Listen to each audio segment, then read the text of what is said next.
Samantala, aktibong nakiisa ang PMO Misamis Occidental o ZAMIS at PMO Palawan sa Blood Donation Program ng Philippine Red Cross nitong Setyembre 19 ngayong taon.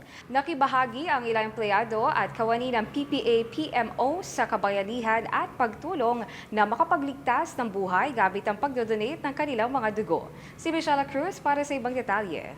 Nagpamalas ng kagandahang loob ang ilang empleyado at security personnel ng PMO Misamis Occidental o ZAMIS sa pamamagitan ng kanilang voluntaryong pagdodonate ng dugo sa Philippine Red Cross o ZAMIS chapter. Ipinakita ng Philippine Ports Authority PMO Misamis Occidental o ZAMIS ang kanilang patuloy na suporta sa Philippine Red Cross sa pamamagitan ng aktibong pakikiisa sa mobile blood donation activity na ginanap nitong Setyembre 19, 2023 sa Barangay Baybay, Triunfo, Ozamis City, kung saan matatagpuan ang Port of Ozamis. Bilang pagkilala sa kanilang kabayanihan at pagtulong sa pagliligtas ng buhay, sila ay binigyan ng donor card na nagpapatunay ng isang magandang halimbawa ng pagkakaisa at pagtutulungan sa komunidad para sa lahat. Samantala, kasabay din ng imbitasyon ng pamahalaang lungsod ng Puerto Princesa sa pakikipagtulungan ng Philippine Red Cross Palawan Chapter na pinamumunuan ni Engineer Marlon Sendai-Diego, ESD Manager at Pantalan President Alan Aborot, mga empleyado ng PMO Palawan, parehong regular at mga contract of service ay nagkasundo na mag-donate ng dugo sa bloodletting activity na ginanap sa SM Event Center. Ang partisipasyon sa nasabing bloodletting activity ay mahalagang hakbang para sa kalusugan ng komunidad na nasasakupan ng Pantalan at isa lamang itong patunay na ang mga kawani at empleyado ng Philippine Ports Authority ay nakikiisa at nakikibahagi sa kabutihan para sa iba.